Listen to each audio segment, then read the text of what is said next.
It is a cliche in education and development circles that India suffers from learning loss. COVID-19 has made the crisis even much worse. According to a study by Azim Premji University, we have 80 to 90% of children almost losing one level in the last 1 year.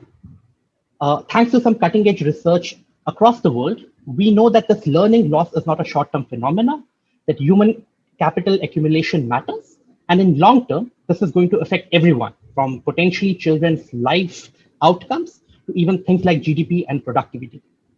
So, how should we be thinking about this learning and education during the time of COVID? What are the options before us? What is the role of parents, teachers, community in solving some of this crisis? What is the role that technology potentially can play, if at all, like during this crisis? To talk about this and much more, I have with me my friend and colleague Anustup Nayak. Anustup leads the classroom instruction and practice team at CSF and is one of the people who has been pioneering the thinking around this topic at Central Scare Foundation and in the broader ecosystem. Hi, Anustup. Welcome to Edge Talks. Hi, Praveen. Excited to be part of this conversation. So, Anustup, let me start by asking you, and we'll come to COVID a little later. But we know that even in the best of circumstances, our education system isn't well prepared to make all children learn, right? We know about learning levels based on like national, international survey. But if I was to ask you, what is it that we have learned both from research as well as from practical experience, which make children learn, even in like beyond COVID or even without COVID? What are some of those things that make children learn? Well, thanks for asking that question. And I think it's also provides us an opportunity, Praveen, to zoom out a little bit. Because some of these principles of how children learn, how teachers teach are pretty universal, and there is incredible evidence around it. And I think they should inform how we approach this crisis. And as I was thinking about this, I am tempted to go back to what the brain is and how it works, because that's the basic principle from which we should start. I think a couple of things come to my mind. One is that if you really look at how the brain functions, there are many metaphors about the brain, but one of the useful metaphors is like a tree. As a seed grows, and as you plant a seed and then it sprouts the saplings, then it grows branches, and then there is a stem, and then there's branches coming out of it. In the early stages of its development, the brain sprouts more and more branches. These are the neurons, right? As a child experiences the world around, as she experiences school, as she experiences home, as she experiences different phenomena, you have more neurons coming out. And as these experiences are lessened, as the child goes into some kind of a vacuum, this growth stops, right? So one of the big principles which guides early learning is start early, right? You got to start early. So by age 7 or 8, if the child hasn't acquired some of the basic skills like decoding letters or understanding sound alphabet relationships or some of the basic numeracy principles, it's harder for children to catch up. And why it's harder? Because what happens in the brain is that if you go back to the tree, the stem of the tree is getting thickened. So which means that whatever things we already know, we can process faster. But things we don't know or the skills we haven't acquired are harder to grasp after that. I think that's one thing that I'd like to state up front. The second, which is very, very important, is that brain learns through active experiences. And one of the things that has happened in this COVID epidemic is that children have been denied those active experiences. So we must take that into account. And the third thing, which is very, very important from the perspective of COVID, is that emotions count, that the brain learns when it is primed by positive emotions. And children have gone through a period of isolation, a period of shock, a period of distress. And we must take that into account while we are thinking about children's learning. And finally, if you look at the brain, another way in which our mind works is almost like an inverted funnel. Imagine a funnel and invert it. So you have the little kind of narrow pipe sticking out, and then there's a thicker bottom. So when our mind is processing information, The working memory is like a really small, thin pipe. So you can't overload that working memory, which is almost like the RAM of the brain, with lots of stuff. So you can't expect that a child who's gone back several steps in their learning to catch up really, really quick. And those are things that we know about how children learn. Equally important, Praveen, I think we should not forget teachers, because there is increasing evidence about what helps teachers help children learn. And one of the important models which I have studied, I guess you're familiar with, is the 5T model, which RTI International proposed, that if you were to equip teachers, and I'll add a 6T, which is my own, or a little bit of our own studies at the end, that teachers need to have a very clear instructional program. So are they able to model some of these basic skills to children? Are they teaching in a way so that there's some kind of a release of responsibility from the teacher to the child? First, the teacher does something, then the teacher and child do something together, and then the child does something on her own. The second is availability of high quality textual material for children. If children are denied print-rich environments, denied the tools for learning, then it's very difficult for children to learn. The other important thing, which is very, very important, and we'll come back to some of these things later in the conversation, is instructional time. That there is no substitute for time on task, that a child and a teacher engaged with the curriculum, and when the brain pays attention for a definite period of time, only then learning gets triggered. And if there is no instructional time adequate for learning something, teachers you really struggle. Then assessment and understanding where children are is very important for a teacher. To teachers to know that which child is struggling, which child is ahead, which competencies are weak, which competencies are strong, and then making almost in situ decisions about that. And finally, it's kind of well accepted that children need to be taught in their own tongue, which is their mother tongue. The 6T I wanted to add here is the tools for the teacher. And that's going to become very, very important, that unless teacher has some kind of structured tools, which include well-knit materials to support her in the instructions, it is very difficult for teachers, especially in low and medium income countries like ours, where the pre-service training is not adequate, to succeed in the classroom. So that's where I would peg it, that if we were to pay attention to how children learn and how teachers succeed in the classroom, perhaps we can approach this crisis with a little more confidence. Thanks, Anustu, for the excellent overview. And I couldn't have agreed with you more, right? Whether it is the negative consequences of over-ambitious curriculum, as Lant Pritchard calls it, or the primacy of teachers, or importance of foundational learning, which thankfully I think now we are trying to give it the importance that it really deserves, both in policy as well as in practice. I know you briefly touched upon the impact that COVID has had. We know what has been going around for the last 15 months.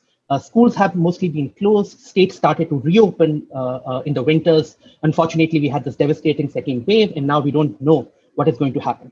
So if you just, you could summarize for us, how has the last 15 months been for our education system? Are there some leading practices coming from governments, coming from nonprofits, from schools that you have seen when you were doing the landscape of COVID response by India? Well, that's a great question, and it takes me back to the last 15 months and sort of replay the movie that we have been living through. A lot of it, as you already know, is pretty dire and pretty depressing, that a lot of children have been out of school, that teachers have been affected, especially in the second wave, and the school system has really ground to a stop. And those are probably the most obvious things. But I think a couple of things give me hope. And those things are about how our system very valiantly responded to this crisis, which was unprecedented, right? Nobody really knew. Around March of last year, when we went into shutdown, I thought there would be months and months of just waiting.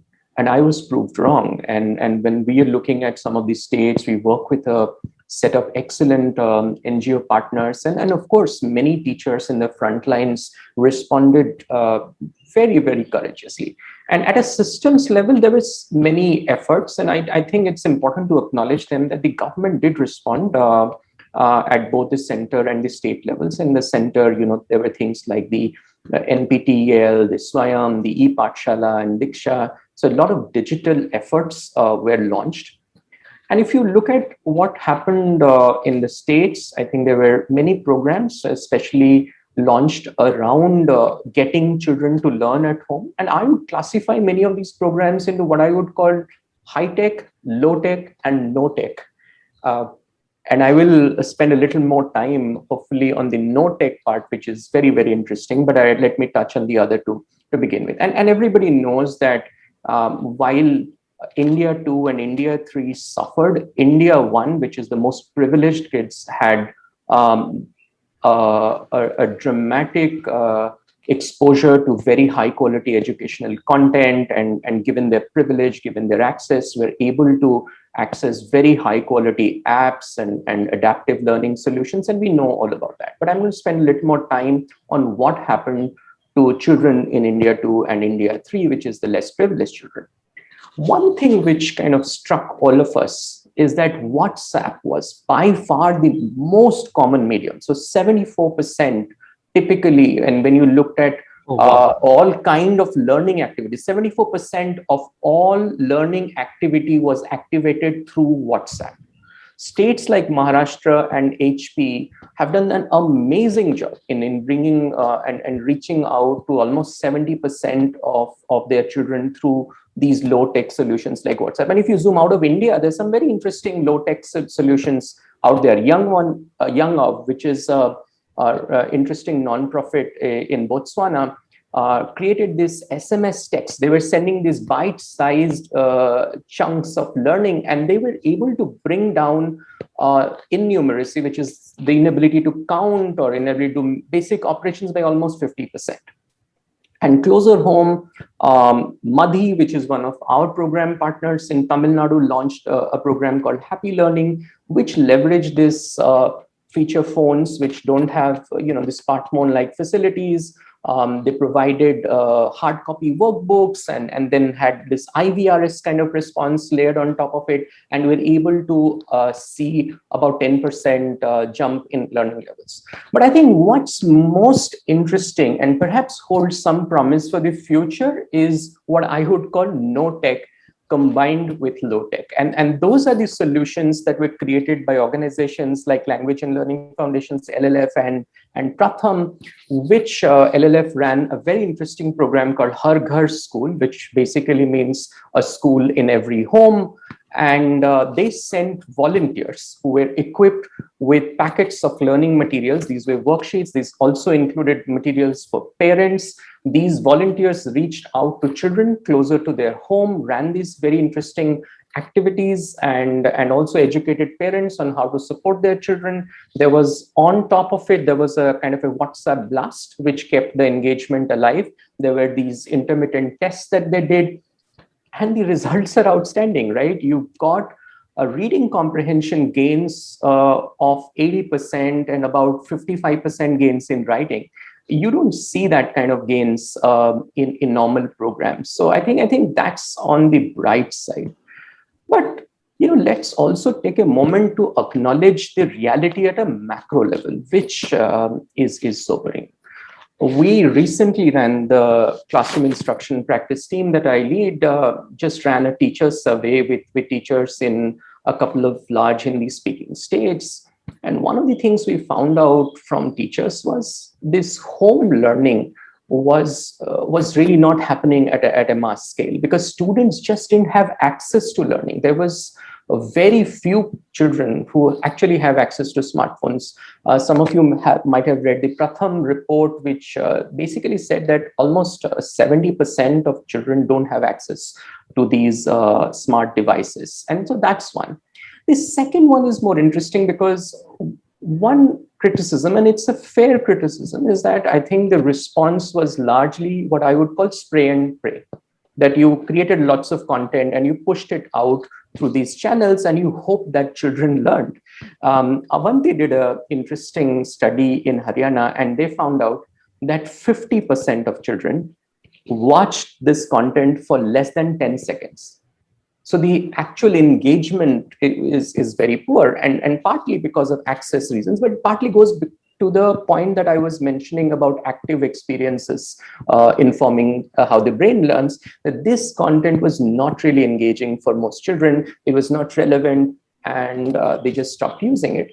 But on the flip side, most teachers saw value in community classes. Many teachers stepped out in spite of the pandemic to reach out to children at their homes near the communities. So I think there is some real promise in combining this low tech with no tech kind of solution. And no tech, what I mean by no tech is physical materials and resources which are used in traditional schools but are adapted for homeschooling. Thanks. Nicely put, Anustup. I think the glass half empty story of India would be like the Azim Premji report that I talked about, right? We know that children in India have fallen behind. We know that say how tragic that is. But the glass half full story would be like something like that you mentioned, right? Maybe we are developing some muscles at a teacher level, maybe at a system level. And I'm amazed to the kind of things that WhatsApp has been able to do and how it has been able to reduce the asymmetry of information that you found even 5 years, 7 years back is going away. Now the content which gets developed say at a state level can in a matter of minutes just be disseminated across the just across the state, and which in some ways is what digital revolution has been able to do. Yes, there are severe binding constraints, and we are nowhere close to reaching all children. I think which leads us to another interesting question, right? Where we are right now, the summer of 2021. What are the options before us as a country? If I was a policymaker, and there are a lot of uncertainties, I should also stress upon that. People are talking about third wave, it affecting children, much more than adults, etc. And there's all sort of uncertainty, not only in India, but across the world. If I was a policymaker trying to make sense of all these uncertainties, all this, I have in my background, just this devastating second wave, what should my decision framework look like in terms of learning to happen? I won't say even school opening, but even learning to happen. And school opening is a part of it. But when and how does that happen? I think that's a question for policymakers to decide. What are the things for a policymaker to keep in mind? What does a decision frame, according to you, would look like?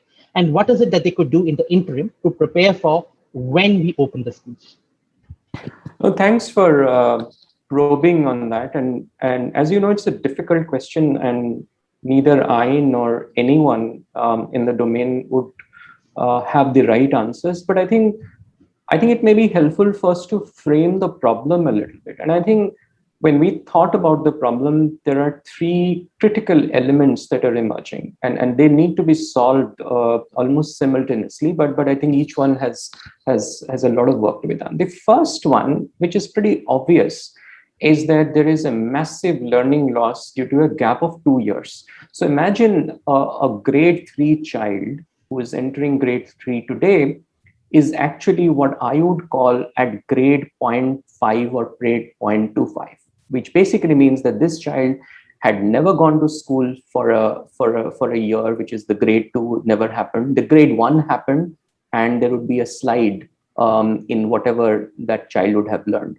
So this massive learning loss is a non-trivial problem. I think we knew it earlier, but now it's kind of staring at us in the face, because you have a bunch, and I'm only talking of grade 1, 2, 3.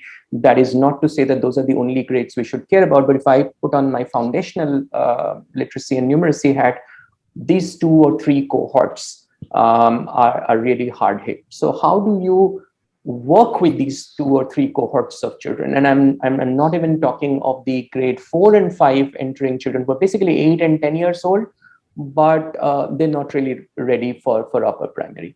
So that's the first problem. The second problem is what you hinted at, and what our colleague and partner Saurav Banerjee, who leads Room to Read, calls a flip-flop situation, which basically means that you start with schools reopening, and then a third or a fourth wave, God forbidding, hits, and then what do you do?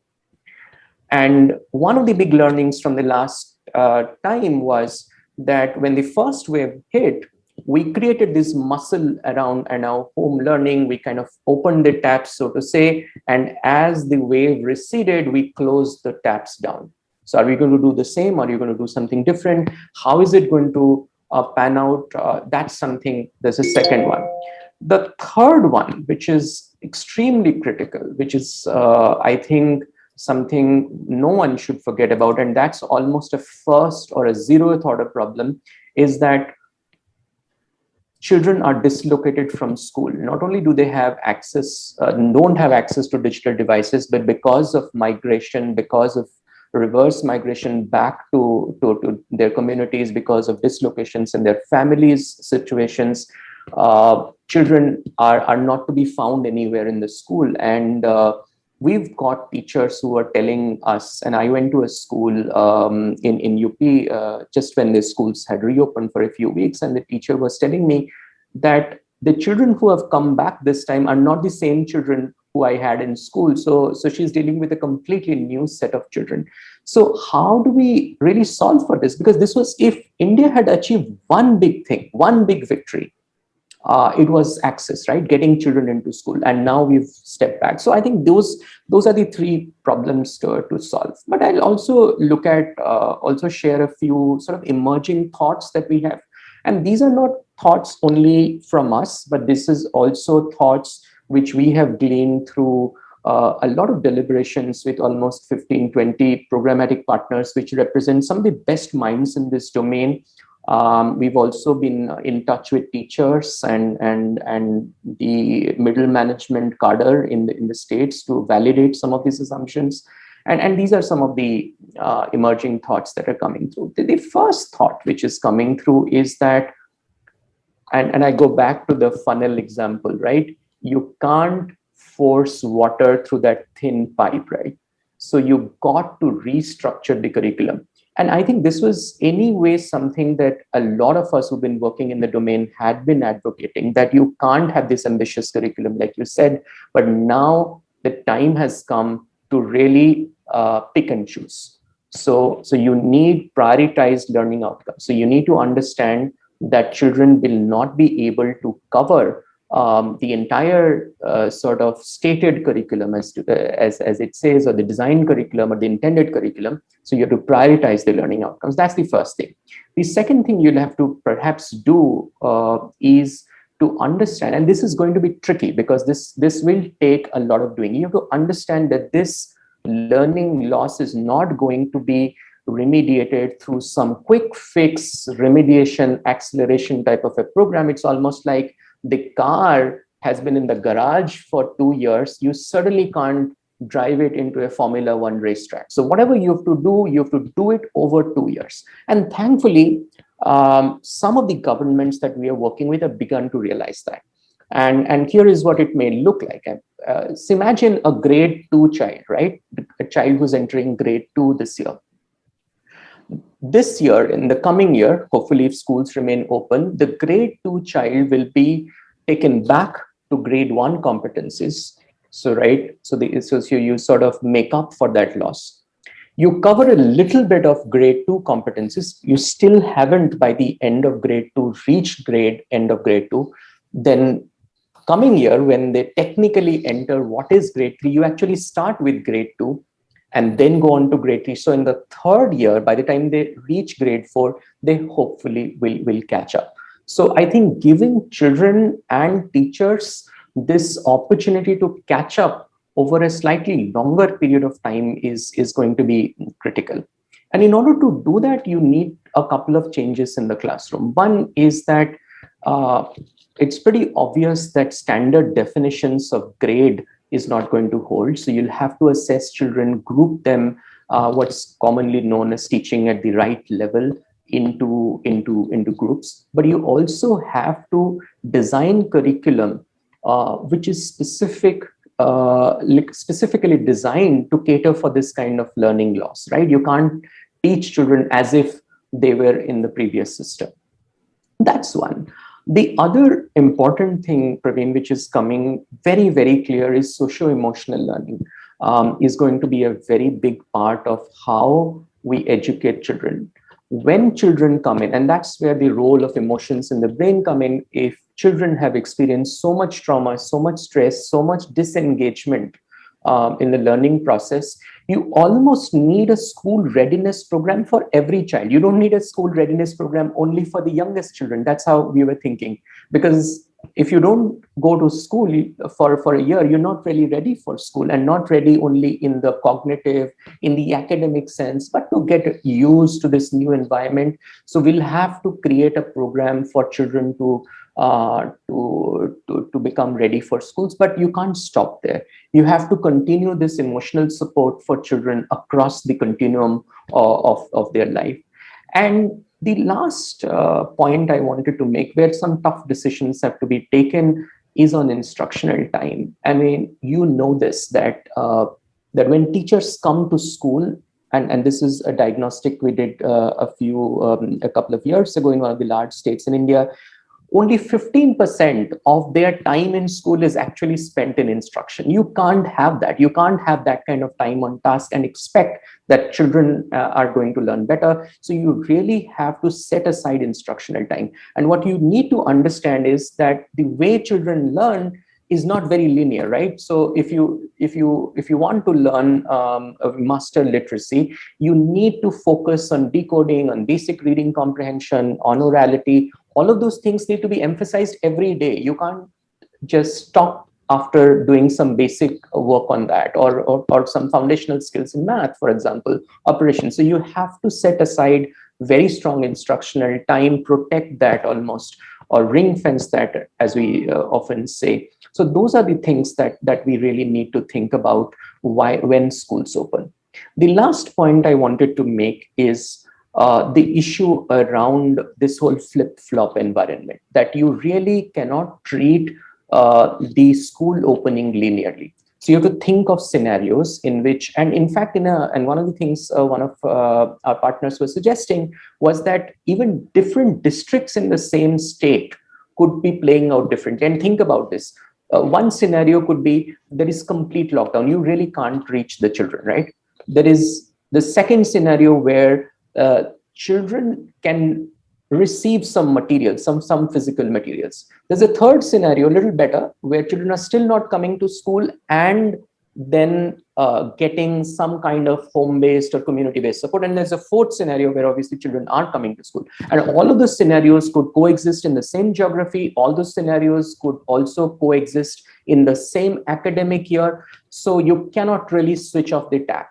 So which means that your home learning, your community learning, and your school learning have to go together.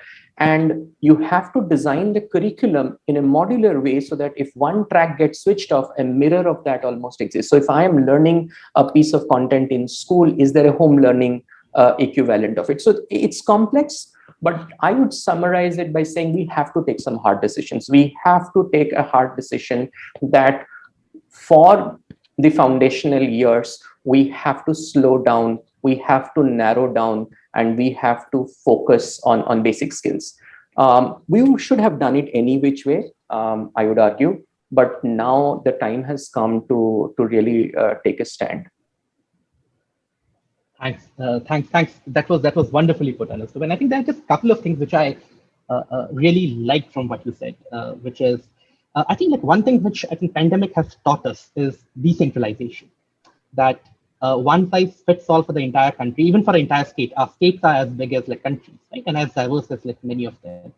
How do you ensure that you have a very responsive, iterative response to a problem like school opening rather than a one size fits all, which for a state might not work? And second thing, which if I was to summarize you, we talk a lot about in India about children getting school ready, but how do you make school children ready, especially post-pandemic?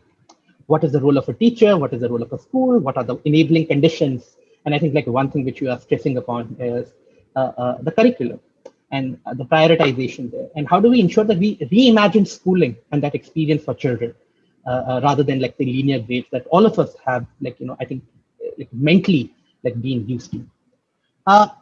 If I was to ask you about, and maybe the teacher example that you gave in UP, right, who had her entire a classroom as like the new children. If you think of a median teacher in India, and she's probably in a government school, a small government school, maybe she is in a like a low cost, affordable private school. Uh, I know we talk a lot about systems, and one thing which I like about you is that you always want to keep like teaching learning process at the center of all interventions. What are the things that the teacher could do on her own in order to support children better? That's a great question, and I often think of teachers, and yeah, and you know this, that teachers are a forgotten majority in the Indian public service system, right? There is this is a very large group of people. Often they're blamed, often they're ridiculed, and often they're unsupported. At the same time, we sometimes even valorize, go to the other extent and valorize a few heroes. I think the way I put it is that our teachers neither deserve ridicule nor are they looking for empty platitudes. What they're looking for is a systematic support system. And if I look through a teacher's journey, and this is obviously idealistic, but it's happened in some of the programs that we have seen. So imagine a teacher, and think of it in these three phases. That one, before schools open, right? The next, hopefully the next 2-3 months, imagine a teacher. Maybe I'm thinking of someone who is in a large state, in a like Uttar Pradesh or Madhya Pradesh or Tamil Nadu, or maybe in a smaller town in those states, a little bit removed from the center of control, and imagine that she's preparing for that. So the first step is, before schools open, I think she's really looking at these mohalla classes or these community classes as a way to reach out to the children. So maybe in small groups, maybe a couple of days a week, she reaches out to 4 or 5 children. She catches up with them, understands where these children are, and where these children are is not a trivial problem. Many of them could have left. Many of them don't want to re-engage with schooling. Getting them re-engaged is an important task, and just understanding maybe how they are doing, and I think that's a very important piece that she could play. She could also support the parents by providing them some home activities. Maybe the parents have some kind of a device, and she can ensure that at least the content that is being streamed from the state is coming to the parents. And maybe occasionally she's checking on the children as to how they're doing. And maybe I'm almost hoping that she's almost being supported by an army which did not exist before, which is these mohalla volunteers, who are people who understand the community, who have some sense of how children learn, may not be highly qualified, but at least under some guidance can be mobilized. So this is something that she could do before the schools open. And I think just before the school starts, like you rightly said, she could be actually going to school to make the school ready for children, right? The school just physically ready, emotionally ready, making it a more welcoming environment. Almost children, I'm almost hoping on day one that children are positively surprised that their school is having a new look. And maybe once the children come to school, she could maybe do some kind of a dipstick assessment, which is low stakes, administered to understand where children are. Maybe some of those children are 2 grades behind or 1 grade behind, and then she creates small groups according to those learning levels. Then she looks at her curricular outcomes, and maybe she has some guidance as to what are some of those LOs that she needs to pick and choose. And she has some sense of where to start, so that those children are not frightened by what's coming in. And then as she proceeds, she's constantly checking in. And that's important, because one of the things that has happened to her children is that these children might have gone to a similar learning level, but the way that they will progress going forward may not be the same. So she needs to be constantly doing these entry tickets and exit tickets to help children check the mastery of the objectives that she's taught. And finally, God forbid if the school closes down again, right? And that's something we need to prepare our teachers for. That's what we need to prepare the students for. So then she switches back, take advantage of some of these systems she'd already worked with, created the mohalla volunteers, the WhatsApp groups and the parent materials that have been developed, and takes advantage and helps the children through that, almost like a mirror of what she might have taught in this classroom, but in a slightly more limited, slightly more simpler way, so that children could be guided at home. Thanks, Anustup. And I'm tempted to ask you a similar question about parents, right? I don't know, we talk a lot about parents, but a serious program to engage parents, at least I haven't seen, at least before COVID, at a scale on a continuous basis.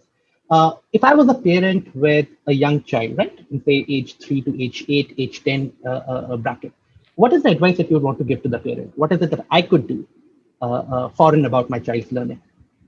That's a really hard question. As a parent myself, I often struggle. So I would go slow on this, but still, I think everyone would empathize with you. so I'll take a shot. But I think if you look at young children, a lot of young children learn through experiences.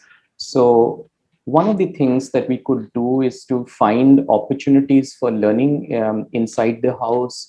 So programs like the Har Ghar School have used things like vegetables, pulses, and other artifacts we could find at home, things that you could engage with at home and connect them to concepts. Of course, the parent needs some guidance, and I think we need, as a system, to provide parents with that guidance. I think that's very, very important. I also feel that spending time with children and listening to children is an important aspect of children's growth and development. One of the things I often sort of observe about our society in general, that we love children, but we may not respect them. And what I mean by respect is taking children's ideas seriously. A professor of mine, Eleanor Duckworth, who was a student of Piaget, sort of made this point very obvious, that children have wonderful ideas. And if you just listen to them, if you ask them questions, let them describe the world around, not only are these children becoming a lot more confident, they always don't have to say things the right way or say the right things, but that builds their confidence. But even from a foundational skill standpoint, it builds their oral expression, which is very, very important. And a lot of oral expression can be built at home. And finally, it goes without saying that children are going through a tough time. So are parents, and all need support. I don't have a right answer. So one of the things which is something that I would encourage all parents to reach out is to community groups like themselves. So parent WhatsApp groups, parent support groups, where parents can share their own learnings, their own challenges, their own struggles, and can find a way to engage children. Would be a really nice support group for parents. Got it. And at least even for me personally, like when I started working in education, like one of the big like learning as well as like joys was to realize that how much parents care about education. We know at a macro level, the household expenditure on education, how much that is. But even at a personal level, you would see like parents going to like such a high extent, buying an extra mobile phone for their child's learning, and whatever like within their means is possible. And I'm sure that a lot of parents are going to take away, like say, like some of the lessons that you spoke about. This was wonderful, and thanks, Anustup. I personally learned a lot. I'm not letting you go without asking a couple of personal questions, right? So one is for you personally, what keeps you going, especially during these times? Where does the optimism come from? And second is, what is the optimistic scenario that you can point for the country? Like if, for example, like say we take next 2 to 3 years, we talked a lot about building back better. What does that look like for India? What does that look like for our children? Yeah, thanks. I feel sometimes for me, there is no choice to be optimistic, because I believe we have seen the darkest part of our education history, at least for the couple of decades that I have spent. This is the worst. I hope there isn't anything deeper than that. But I think I'll tell you what gives me optimism. What gives me optimism is the stories of teachers, especially who are fighting in the front lines. I speak to a lot of teachers. They are my key stakeholders, and we've been speaking to a lot of them. We've got teachers, getting out of their homes at 8:30. We were speaking to someone last week in Madhya Pradesh. So this gentleman gets out at 8:30 a.m. in the morning, hunts around for children. Most of the children don't want to talk to him because they want to play. So by the lunchtime, he's gathering these children in groups of 4 or 5, taking them to a mohalla, reaching out to their parents, reaching out to the authorities to get curricular content for them. So, if there are people on the front lines doing that extra outreach, that extra something for the child, and they care, why should we not care? And I think that's one thing that keeps me optimistic. The other thing that keeps me optimistic is almost a cruel reason, which is I always believe that never waste a crisis. I think this is the time that I have seen the system being most reflective. That this is the first time I have seen people in positions of authority, people in positions of privilege, reflecting on the year and said, we can't be doing what we were doing all the time. So maybe this is the time for all the things that we have been dreaming to come true. It's a harsh way to make these dreams possible, but I think that's and that's a nice segue to the second question that you had asked me. I have a belief that if we were to put in place the 2 or 3 things that are most important, we might even surprise ourselves by the outcomes. So think about this. Suppose we were able to reduce curricular load on children. If we were able to provide high quality curricular resources to teachers, if we were able to protect instructional time, if we were able to provide a kind of an assessment which can, get the teacher to course correct, those are all good practices, right? Those are things we should have done any which way. But because of the circumstances we are in, those things have become a necessity. Caring and socio-emotional learning, those are the good things we should have done for children any which way, right? That's something that I think is going to happen if we take these measures. The other thing that makes me really hopeful, Praveen, is that, and I've been thinking about this all along, and I've been mostly on the supply side of education, right? For the last couple of decades, mostly worked as an entrepreneur, providing curriculum and teacher training, and now on this side of the table as well. And I have been always wondering, why isn't there demand for good education? And one of the reasons that is so is that parents have been left out of the equation. It's almost as if the parent is a bystander to this education, and it's presumptuous for us to think that they cannot be involved. But because of this, we're going to create a situation where parents are going to be far more involved. In fact, we're going to lean on parents to do the heavy lifting that the school system was supposed to do. And we should not crush them under its weight, which is dangerous. But we should recognize that parents can play a role, and creating those structures like home learning or technology or community learning. So those are the things that really keep me hopeful. So I hope that we'll end on a better note. Absolutely. Anustap, it was a delight speaking to you. Thank you so much. Thank you, Praveen, for having me.